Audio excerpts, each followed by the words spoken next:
So Michael Wolff's book is coming out a little bit earlier than expected because people are talking about it nonstop, of course. It's called Fire and Fury. It's about the inside story of Donald Trump's White House.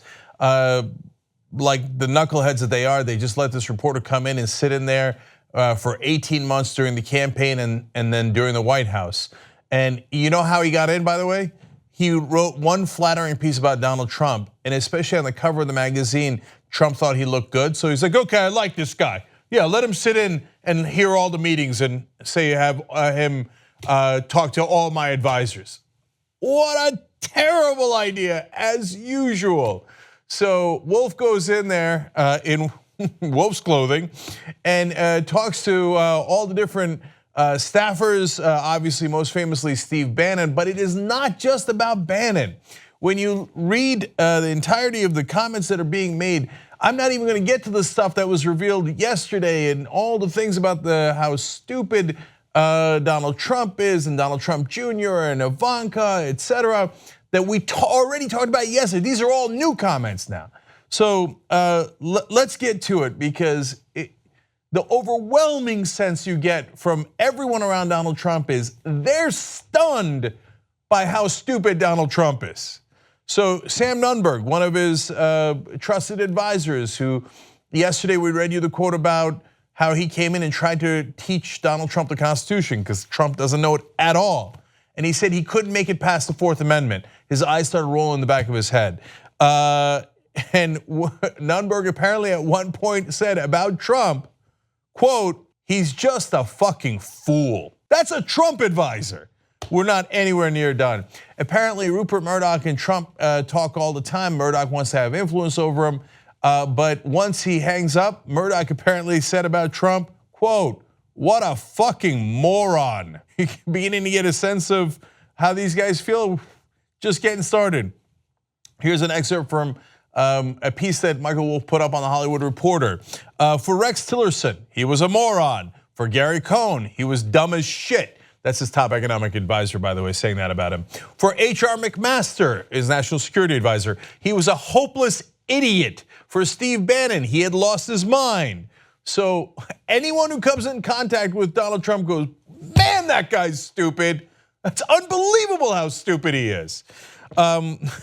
Here's more. To say that no one was in charge, that there were no guiding principles, not even a working org chart would again be an understatement. What did I tell you was his defining characteristic? Even before he took office during the campaign, we did the Loser Donald segments because his defining characteristic is he's incompetent through and through.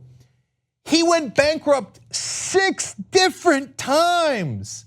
He got bailed out by his dad every time. The guy couldn't manage his way out of a paper bag.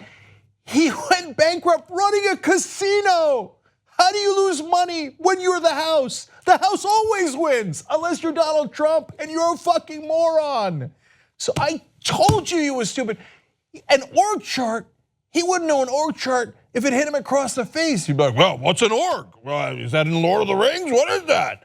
No, it's organization. You're supposed to have organization when you're running the country. Okay, more. Reigning over all of this was Trump, enigma, cipher, and disruptor.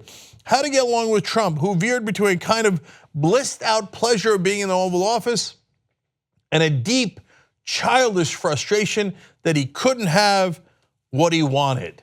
Now, that's the second theme throughout. A child. As you're gonna see in a second. One time, Trump comes into office and he's complaining that he got nothing done. Look in the mirror, dumbass. So anyway, he's going around to his staffers and says, quote, I wanna win, where's my win? Oh my God, what a child. What an unbelievable child. Okay, we're only halfway through. Here's more. He was, in words used by almost every member of the senior staff on repeated occasions, quote, like a child. In one scene, Katie Walsh, formerly a deputy chief of staff, is quoted as saying that dealing with Trump is, quote, like trying to figure out what a child wants. Walsh disputed that account Wednesday to an Axios reporter. Look, he talked to 200 people. He was sitting in the White House. He said, I couldn't believe that they let me just sit in whatever room I wanted, pretty much. And so he's like, people would keep coming up and talking to me.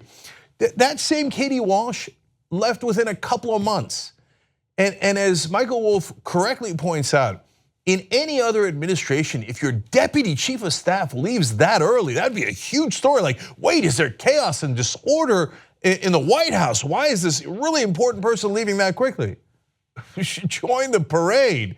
I mean, Spicer and Priebus and Scaramucci.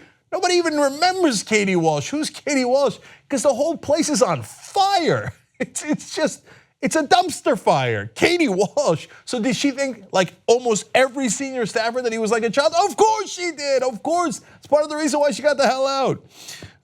So when Donald Trump was asked earlier, this was before the blow up, about Steve Bannon's influence, because Saturday Night Live kept ribbing him, saying that President Bannon was really in charge. Oh, and I got under the child's skin, and he is, of course, throwing temper tantrums. And he apparently said, Trump did, how much influence do you think Steve Bannon has over me? Zero. Look, a rational person would say, yeah, I've got a lot of advisors. Steve's one of them. I talk to him every once in a while. I take his counsel. You see the president? Of course not. I'm the president. Instead of going, zero, where's my win? Oh, Jesus, this guy, most powerful guy on earth, God help us all. God help the planet. So Steve Bannon, remember, is chief strategist at the time that he's giving these quotes. This is not after they had a rift and now Steve Bannon's mad at him. This is while he's at the White House that he's talking to this reporter. He's described this way: Steve Bannon was openly handicapping a 33.3% chance of impeachment, a 33.3% chance of resignation in the shadow of the 25th Amendment, meaning that he is unqualified and incompetent, mentally incompetent for office, and a 33% chance that he might limp to the finish line on the strength of liberal arrogance and weakness. Here's a guy who helped get him elected, wanted him to succeed. And on another occasion, Bannon said that Trump had the mentality of an 11-year-old. All say the same thing: monumentally, shockingly stupid, and the temperament of a child. Final quote for you guys. My indelible impression, Wolff says, of talking to them and observing them through much of the first year of his presidency is that they all, 100%, came to believe he was incapable of functioning in his job. That right there is the sad state of affairs in the United States of America. That's our president. God help us all. If you become a member of the Young Turks, you'll be saying, you know, I'm like a smart person. So do it right now, tytnetwork.com/join. Get the whole Young Turks show every day.